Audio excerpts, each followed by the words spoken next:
The stars are right, and that means it's time for another episode of The Whisper in Darkness. I'm your host, the Man from Ling. Thank you very much for joining me today. On this episode, we are continuing with our review of the player cards in the Scarlet Keys Investigator expansion. This is part one of our look at the Seeker cards in the box. In this episode, we're going to discuss Research Notes, Bizarre Diagnosis, Captivating Discovery, and Analysis. There are spoilers throughout if you care about that sort of thing. If you enjoy what you hear, remember to like, comment, and subscribe. Before we get started, a quick reminder of how we rate cards here on The Whisper in Darkness. The best of the best get an Elder Sign, while the worst of the worst get an Auto Fail, and the cards in between get a +1, 0, or Elder Thing respectively. Cards that you build around or cards that are good in one particular deck get a Bless token, while cards that we believe are destined to end up on the list of taboos or are simply bad for the big game get a Curse token. Before we get started, I'd like to thank the patrons of this channel for their tremendous support. The Arkham Horror LCG community is amazing, and these people have gone above and beyond to bring you content like these player card reviews. If you'd like to support the channel's goals and see your name on this list, head over to patreon.com, sign up for a tier of your choice, and claim your rewards. That would be awesome. Special thanks to Cole Monroe Trity for the amazing art that graces the channel, Nicole Fiscus for the Whisper in Darkness logo, and Nate Lost in Time and Space for the intro as well as the overlays. Thank you very much. I couldn't do it without you. Without further ado, let's get started. Welcome back, Arkham Horror fans. We are making our way through the player cards in the Scarlet Keys Investigator expansion. We've finished up with the Guardian cards. We are going to move on to the Seeker cards. We're going to review the Seeker cards slightly out of order for reasons that will quickly become clear. We are going to start off with Research Notes. It's a one-cost asset that has an intellect skill icon, item, tome, and science traits. As a response, after a player card ability places one or more of your clues on your location, place that many resources on Research Notes as evidence. As an action, test 0 intellect. For each point you succeed by, you may spend 1 evidence to discover 1 clue at your location, and Research Notes takes up a hand slot. Now, I believe it was during our reviews of the player cards in the Dunwich Legacy Investigator expansion for the benefit of new players, we talked about this idea of placing clues on your location as something that the design team could expand upon, and expand upon it they have. Not only have we received additional support for the whole placing clues on your location, but we have received a whole deck. In addition to Research Notes, we have received 3 or 4 support cards that further build upon the whole placing clues on location deck. And players have latched onto Research Notes and built a wide variety of decks using it as well as its counterparts in this set. Daryl Simmons has received the most love so far, although all of the Clue Dropper cards are level 2 and below, so you can build the Clue Dropper deck in pretty much any Seeker or off-class Seeker that you desire.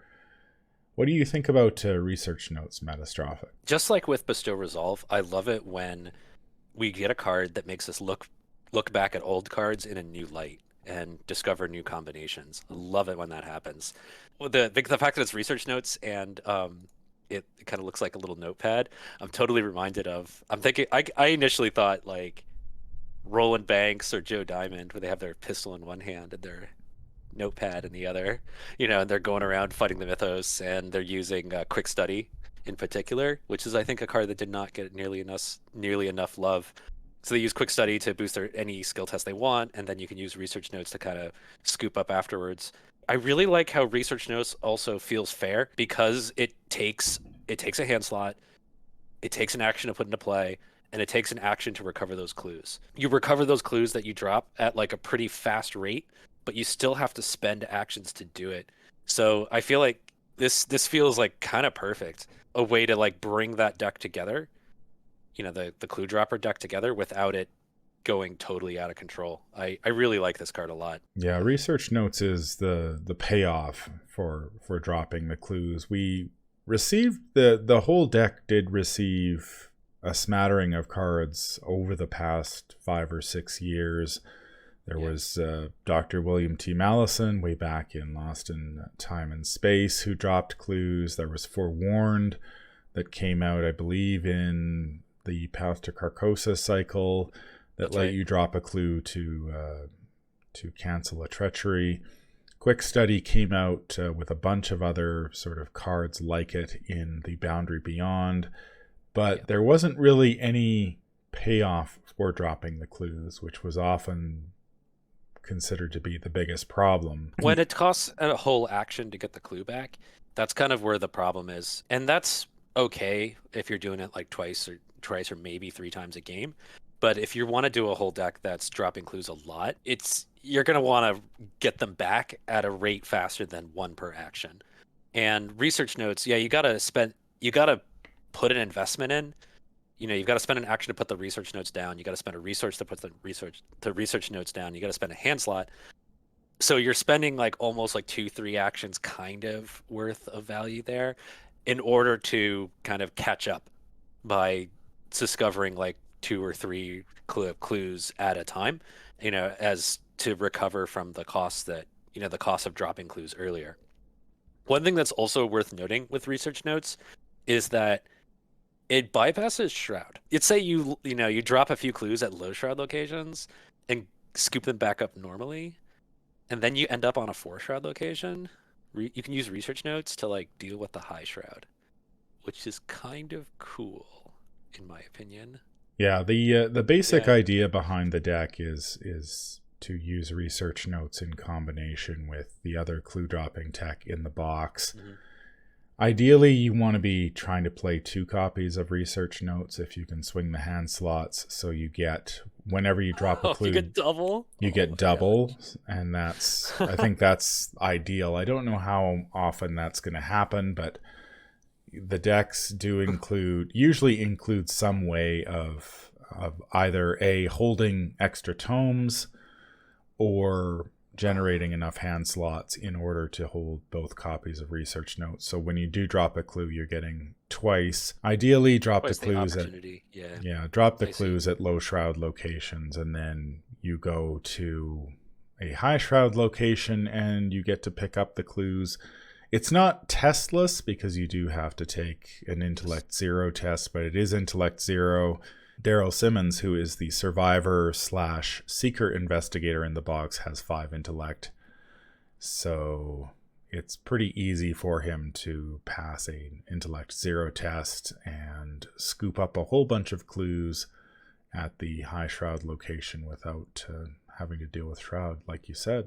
I do think there's a lot of potential here with the classic quick study and Roland, concept that was like floated around every once in a while, and I think is kind of cool, actually. So what I'm saying is you don't necessarily have to go all in on, all the clue dropping and 2 copies of research notes in both your hand slots to really make this work. I like Roland, Joe Diamond, and even Trish for this sort of thing, because I think all 3 of them use quick study really well, and you have research notes to kind of recover the costs. So I guess what I'm getting at is part of what I really love this card is that you don't have to go all in on it to make it work. I think if you just have like research notes in one hand and quick study to fuel your skill tests, you're doing pretty well already. How would you rate this one? I'd give this a +1. It doesn't go for every deck. Actually, I guess that makes that a bless though, because you kind of gotta be. It kind of requires you to have other cards, doesn't it? Okay, yeah. I'm gonna go with bless. Yeah. I mean, even though like the examples I was giving was of decks that don't have to go all in on research notes, you have to have some ways of dropping clues at your location to make research notes work. It does require some support. It's not something you just drop in your deck and hope for the best. That's true. Sort of thing. You do need to provide a framework for those clues to hit the table. Now, I think the real question is how many clue dropping cards do you really need to get this thing rolling? It's possible that you could just run 2 copies of Quick Study and 2 copies of Research Notes, and you are set. You can lean on Quick Study to like boost important skill tests, and then you can just use the Research Notes to get them back. That might be enough, but that's only the beginning. You could push it farther and farther if you want with this thing. Yeah, the decks that I've seen so far tend to go all in on the whole clue dropping idea. I believe there's, besides research notes, there is Bizarre Diagnosis, which we'll discuss in a second. There is analysis, and then there is, which is a skill, and then there is the one that escapes me, the event, the one with Rex Murphy on it. Oh, yes, that's right. Yes. And those seem to get played pretty consistently. And then, of course, once you earn some experience points, you can pick up Press Pass, which is also in the box, to further fuel the whole clue dropping tech. But yeah, I'm going to give this one a bless as well. It if you're playing research notes, you are probably building a deck around it.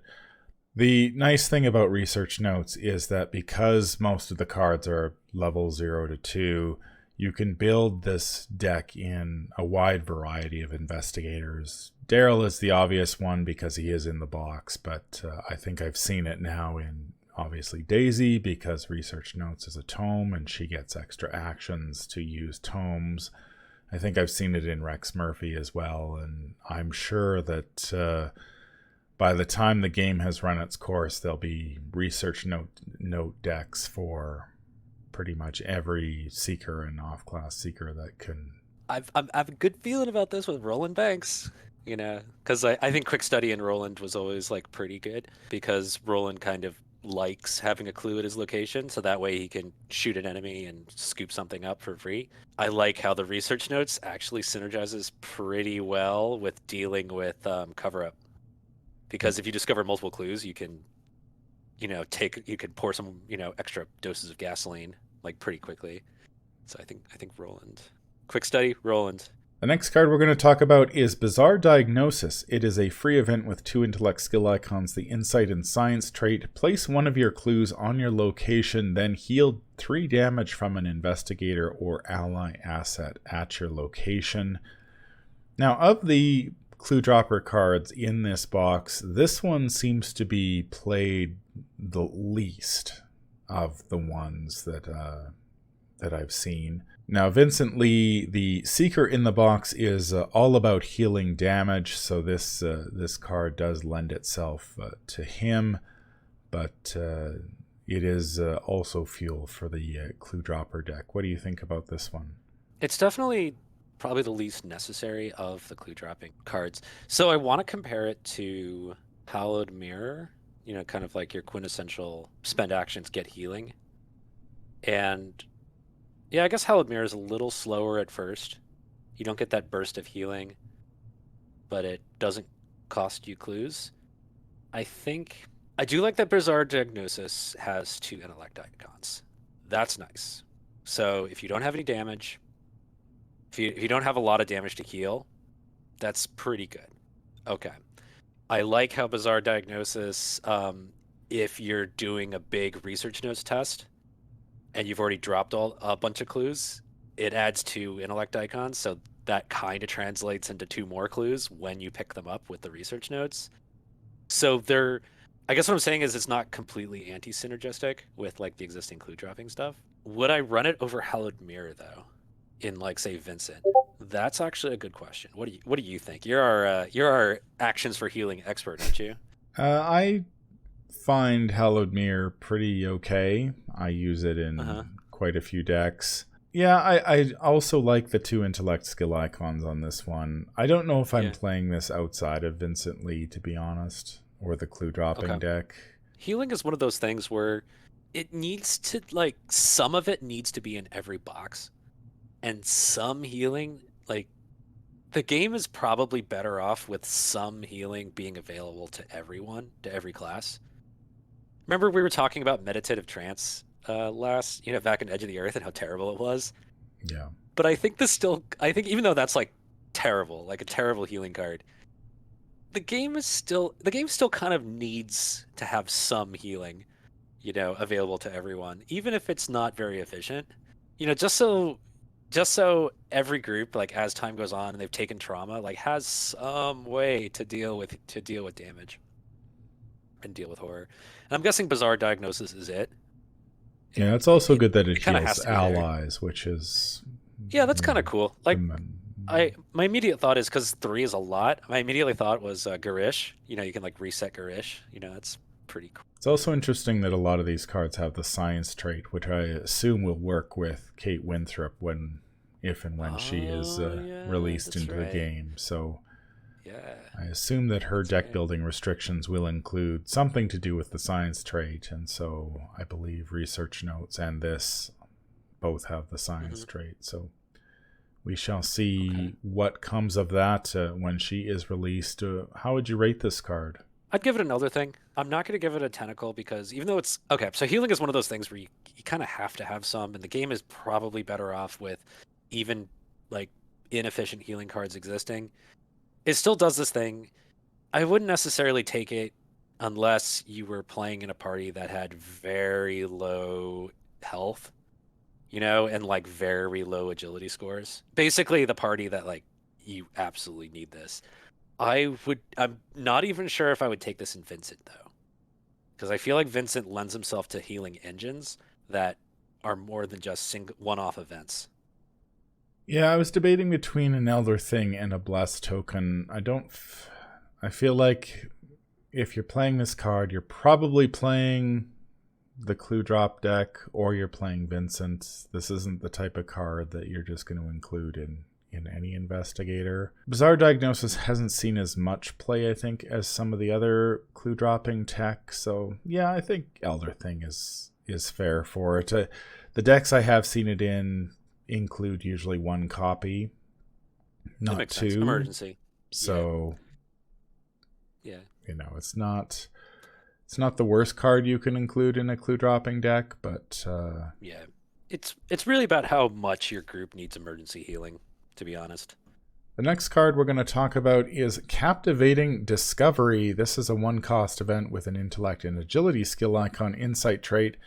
Search the top 6 cards of your deck. You may place up to 3 of your clues on your location. For each clue placed in this way, choose and add 2 of the searched cards to your hand. Shuffle your deck. So basically, you search the top 6 cards for every clue. You're getting 2 cards. Now, dropping 3 clues on a location to draw 6 cards is pretty pricey. But if you're playing, it's a lot of cards, and if you're playing research notes, you're dumping 3 evidence on 1 copy. If you've got 2, you're getting 6 evidence in total. So this is, I think, really the card that is driving the clue dropping deck in this box, for sure. Because it's proactive. Yeah, because this is a way to proactively drop clues to achieve a result. Out of the gate, I want to compare this to No Stone Unturned. So No Stone Unturned is you spend 2, you look at, I think it's the top 6, I might be wrong, it might be the top 5, and you pick a card. Okay, so this costs 1 less. You look at 6, and then the very basic is after you look at them, that's nice. You get to look at them first. You spend 1 clue to draw 2 cards. So if you think of it like that, like the very basic use of it, you spend a clue over No Stone Unturned to save a resource and grab yourself an extra card. I think that's pretty good right there. Even without research notes, without anything like that. Remember how powerful Mandy was because she could like grab 2 things off a search instead of 1? This kind of does that by itself. So what you're basically doing, let's assume for a moment that recovering that clue would cost you an action. Because you're doing it on a low shroud location, and you just spend an action, make it an investigate test, pick it back up. So it's like you've spent that extra action, and as a result, you've saved yourself a resource, and you've drawn a second card. Do you see how like that's actually pretty good if you think about it? Yeah, compared to No Stone Unturned. Yeah, I know that's like some leaps of logic there, but I think what I'm saying is that if you value a clue as an action, this is pretty good. Yeah, like it's pretty efficient compared to spending that action to just take a draw. Oh, and this thing gets around. You don't draw weaknesses with this, which is pretty nice.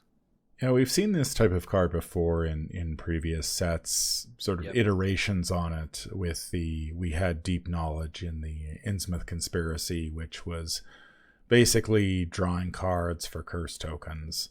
Mm-hmm. This is drawing cards to fuel the clue dropping deck. And I mean, you can't really complain about dropping a clue to get 2 cards, your choice of 2 cards out of 6, Yeah. That's which what you digs choose them, pretty which deep. is In a nice. 30 card deck, Yeah. you're seeing a pretty significant chunk of your deck. Oh yeah. And the fact that you get to look at those cards first, then get to pick the 2. And if Yep. you're in really dire circumstances, or you're playing, the big hand deck, you can draw 6 and Yep. really shoot up pretty quickly into either just refilling your hand or overfilling your hand, so you can Hmm. benefit Yeah. from that angle. Yeah. If you're playing, if you have a research notes on the board, this gets like really strong because okay, so each clue you drop gives you 2 cards. Now, if you have things like perception or deduction in your hand, like you start really zooming ahead when it comes to efficiency. So like you spend, let's say you play Captivating Discovery, you spend a clue, you get 2 things you want. But then let's say you spend a second clue and you grab like a perception and something else that's good. That perception is gonna like buy back those clues when you take the research notes test. So what I'm getting at is that each clue is going to come back to you by just succeeding by 1 more on the research notes test. Okay. So if you give yourself like 2 icons or 4 icons or 5 icons from the captivating discovery by spending an additional clue, like you've more than made up for the cost of the additional clue. So like this is kind of where the engine really takes off, I think, is when you have like you could just grab all six cards, spend 3 clues, but like let's say like 3 or 4 of them have intellect icons on them.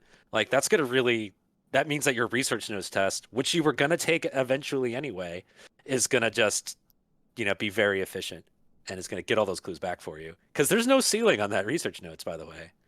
No, there There's isn't. no maximum. Yeah. So I think this is what really, really brings it together. And I guess what I'm saying is, even without research notes, I think this is still pretty good. Yeah, research notes kind of reminds me of one of those archaic glyphs. I believe it's guiding stones, where there's Yep, no upper that's the one. limit to how many clues Yeah, you can grab with it. So if you set it up properly, yeah, you might yeah, drop a couple clues early in the game, but then you can go to a location with 6, 9, however many yeah. ever clues, and uh, really juice that one test and just It's snap true. them all up in one action, which is Yeah, I like using that to clear a victory point location.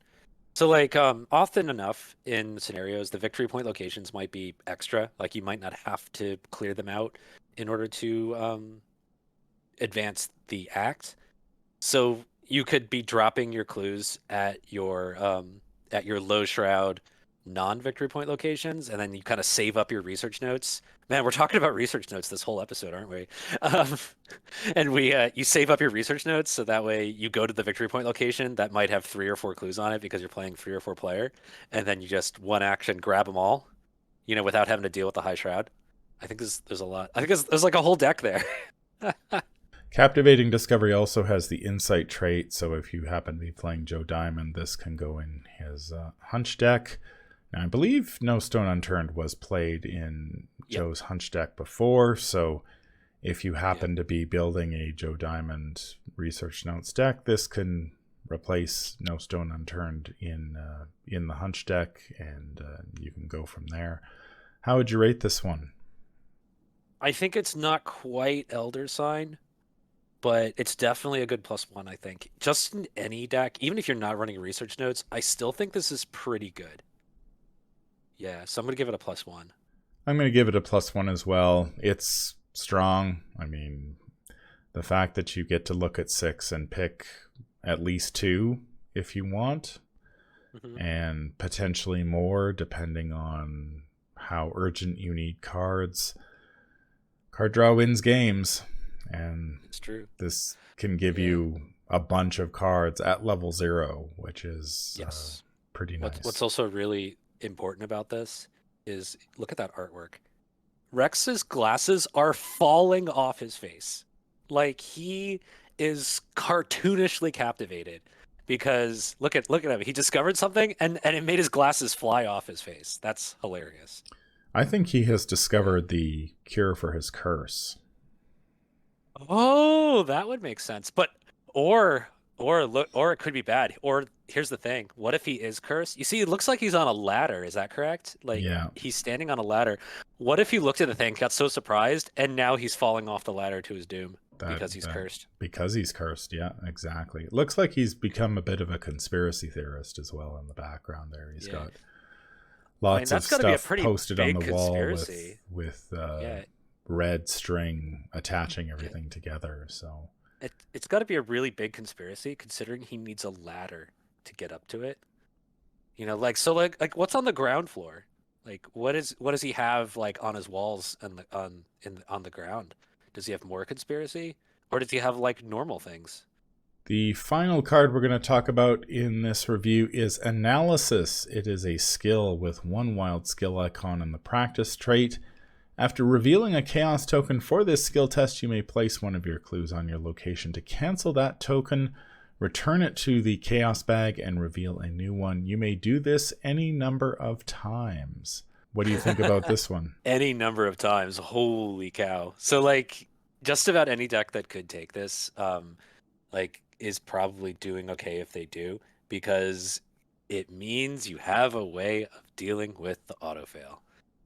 On those important tests. And I'm envisioning like Roland Banks in particular because when you're shooting something, often failure is really bad. Like when the enemy has retaliate or the enemy is engaged with somebody else.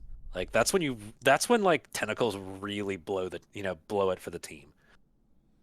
So you have analysis to kind of prevent that from happening. Using this card doesn't actually cost you a clue unless it's to prevent a catastrophic failure, in which case you would gladly drop a clue, you know, to Yeah. stop those consequences. Yeah.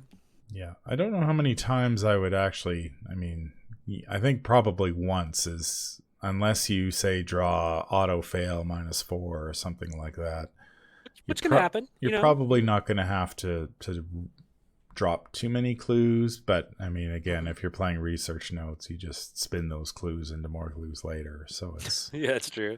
but But I think I you guess do I'm make getting a at, good yeah. point that this card doesn't say drop a clue. It basically says you get a wild skill icon. If you draw something terrible, you have the option of placing a clue down in order to redraw, which is very, very good. And once again, we see a character who is likely Kate Winthrop maybe talking to Roland, or Roland is visiting Kate Winthrop here to discuss potentially a cover Oh, up of some kind. what's going on is both of them are playing analysis in their decks, so they're talking about it. So clearly, Kate Winthrop is not a rogue. I wonder what her deck building's going to be. Like, is her building going to be like science only, no spells or no blessed or no curse? Like, she can't have like illogical things. She can only have logic in her deck. And it is worth mentioning this does have the practice trait as well, so it does synergize with practice makes Yeah. perfect. So you can search your deck for this, commit it, and if you need it, you need it. Otherwise, it just goes back to your hand, so you can do it again on a second test, which is, having that protection of redrawing a chaos token on a couple different tests is very nice, even if you don't use it. How would you rate this one? I think I'd give this a +1. Now, the real question becomes like, do you run this over Inquiring Mind? Do you run this over Unexpected Courage? And I think it's not always clear like what the answer to that question is.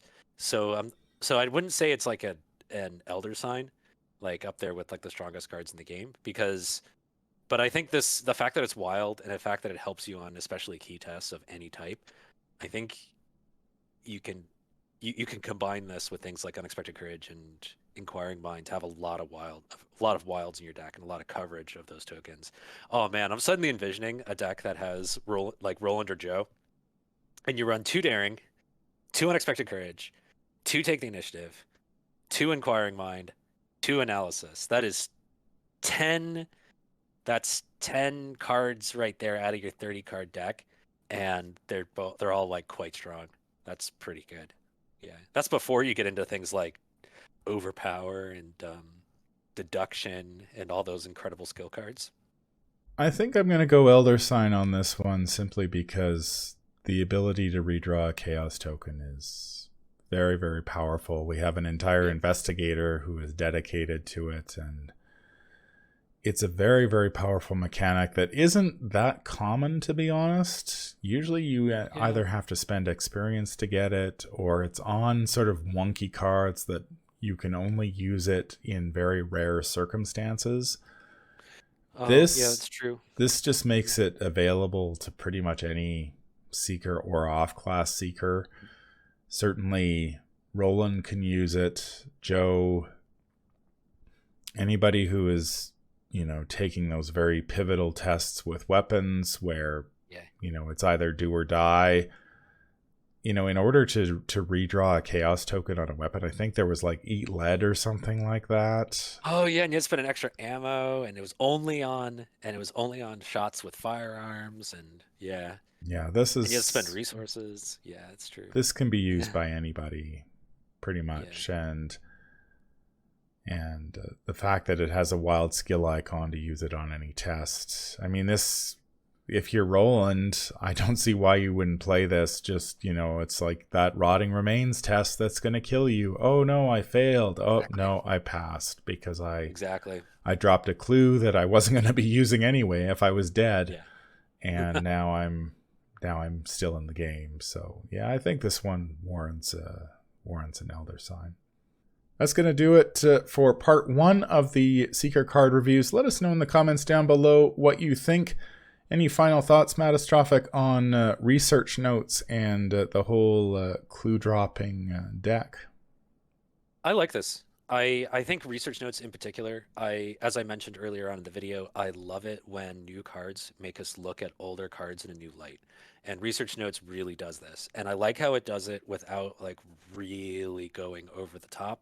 It feels fair.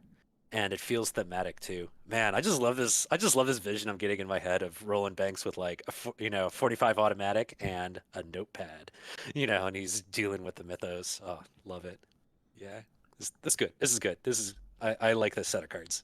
It's great to see that the designers have revisited placing a clue on location to fuel seeker effects, because it seems very much up their alley. They have the easiest time of discovering clues and being able to spend those clues as a resource to power other effects is great. The fact that they now have a way of both benefiting from those effects and then fueling a way to recover those clues, which was sort of the biggest issue with dropping clues on locations, is even better. So it's nice to see that we get a deck out of it that can be played in pretty much any seeker or off-class seeker that wants to dedicate the spots to it. That's going to do it for this episode. If you enjoyed what you hear, remember to like, comment, and subscribe. If you need to contact me, I can be reached at manfromlang@gmail.com. I'm also on Twitter at manfromlang.